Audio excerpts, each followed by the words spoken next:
Hello, welcome to my channel. അപ്പോൾ നമുക്കിന്ന് ഞാൻ കിച്ചൺ കൗണ്ടർ ടോപ്പ് എങ്ങനെ ക്ലീൻ ആക്കുന്നത് നോക്കാം. അതിന് ഞാൻ കുറച്ച് ചൂടുവെള്ളം എടുത്തു. ഇനി നമുക്കതിലേക്ക് പാകത്തിന് തണുത്ത വെള്ളം കൂടെ ഒഴിക്കാം, കാരണം അല്ലെങ്കിൽ കൈ പൊള്ളും. നമുക്ക് കൈ പൊള്ളാത്ത രീതിയിലുള്ള ചൂടാവുമ്പോൾ നമുക്കതിലേക്ക് കുറച്ച് ഡിഷ് വാഷ് ലിക്വിഡും കൂടെ ഒഴിച്ചു കൊടുക്കാം. അതിനുശേഷം കുറച്ച് വിനെഗറും കൂടെ ഒഴിച്ചു കൊടുക്കാം. ഇങ്ങനെ ചെയ്യുമ്പോൾ ഉറുമ്പൊന്നും വരില്ല. അപ്പം തണുപ്പ് സമയം ആകുമ്പോൾ ഉറുമ്പ് വരാൻ ചാൻസ് കൂടുതലാണ്. എന്നിട്ട് ഞാനൊരു മൈക്രോഫൈബർ ക്ലോത്തോ എന്തെങ്കിലും പീസ് ഓഫ് ക്ലോത്ത് എടുത്തിട്ട് നമ്മൾ നന്നായിട്ട് പിഴിഞ്ഞ് എല്ലായിടും ഒന്ന് തുടച്ചു കൊടുക്കാം. ഇതിട്ട് തുടയ്ക്കുമ്പോൾ സ്മെല്ലുണ്ടാവുമെങ്കിലും അത് ഗ്രാജുവലി കുറഞ്ഞു വരും.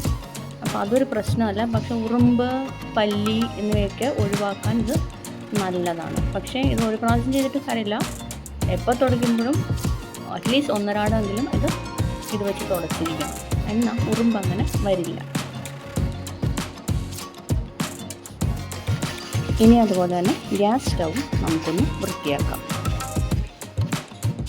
അതും ഞാൻ ലിക്വിഡ് സോപ്പ് വെച്ചിട്ടാണ് വൃത്തിയാക്കുന്നത്. ഒരു സ്ക്രബ്ബർ എടുത്തിട്ട് അത് വെച്ച് നന്നായിട്ട് കഴുകാണ്.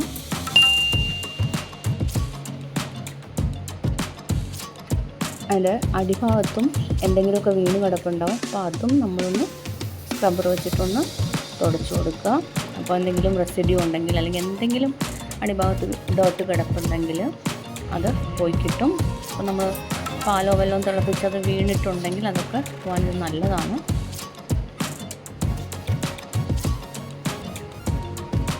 അതുപോലെ തന്നെ സൈഡ് വാളും നമ്മളൊന്ന് തുടച്ചു കൊടുക്കുക.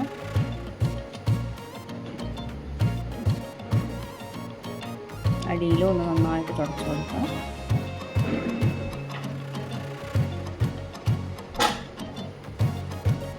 ആ തുണി ഇടയ്ക്കിടയ്ക്കൊന്ന് കഴുകുക ഹോട്ട് വാട്ടറിൽ. അതിനുശേഷം നല്ലപോലെ കഴുകിയിട്ട് നല്ല വൃത്തിയായി കഴുകിയതിന് ശേഷം വീണ്ടും ഹോട്ട് വാട്ടറിൽ ഇട്ട് ഒന്ന് പിഴിഞ്ഞെടുത്തതിന് ശേഷം ഗ്യാസ് സ്റ്റൗ അതുപോലെ തുടച്ചെടുക്കുക.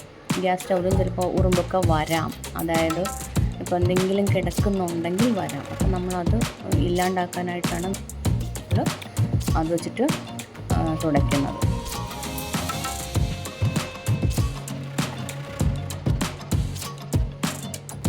നമ്മുടെ കിച്ചൺ സിങ്കിലും നമ്മൾ കുറച്ച് ലിക്വിഡ് ഡിഷ് വാഷ് ഒഴിച്ച് നമുക്കതൊന്ന് ക്ലീൻ ആക്കി എടുക്കാം.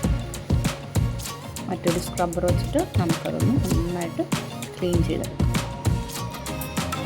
അതുപോലെ ടാപ്പും സൈഡിലുള്ള ചുമരും ഒക്കെ ഒന്ന് നന്നായിട്ട് വൃത്തിയാക്കി എടുക്കാം. നമുക്ക് നന്നായിട്ട് ക്ലീനായിട്ട് വെള്ളം വെച്ച് വാഷ് ചെയ്ത് നമുക്കതൊന്ന് തുടച്ചു കൊടുക്കാം. വാഷ് ചെയ്തതിന് ശേഷം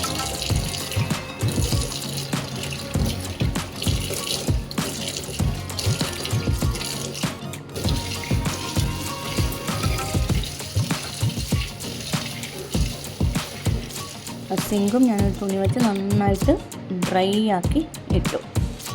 അതുപോലെ തന്നെ സൈഡിലിരിക്കുന്ന സോപ്പ് കേസൊക്കെ നന്നായിട്ട് വൃത്തിയാക്കി വെച്ചു. ഇനി നമുക്ക് തറയിൽ നമ്മൾ തുടച്ചിട്ട എന്തെങ്കിലും അംശങ്ങളൊക്കെ ഉണ്ടെങ്കിൽ അതൊക്കെ നമുക്ക് തൂത്തെടുക്കണം.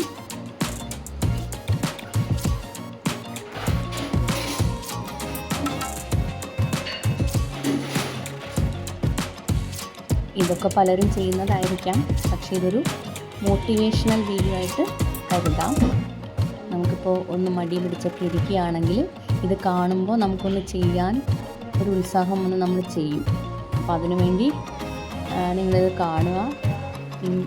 ഞാനങ്ങനെയാണ്. എനിക്ക് ചിലപ്പോൾ ഇച്ചിരി മടിയൊക്കെ വരുമ്പോൾ ഞാൻ ഇതുമാതിരി എന്തെങ്കിലുമൊക്കെ വീഡിയോ കാണുമ്പോൾ ഞാൻ ഓടിപ്പോയി എല്ലാം വൃത്തിയാക്കും. അപ്പോൾ അത് നമ്മുടെ കിച്ചണൊക്കെ നല്ല വൃത്തിയായി നല്ല ക്ലീനായിട്ട് വന്നു. അപ്പോൾ എല്ലാവരും വീഡിയോ ഇഷ്ടപ്പെട്ടെങ്കിൽ ലൈക്ക് ചെയ്യുക, ഷെയർ ചെയ്യുക, കമൻറ്റ് ചെയ്യുക. സബ്സ്ക്രൈബ് ചെയ്യാത്തവർ സബ്സ്ക്രൈബ് ചെയ്യുക. Thank you for watching.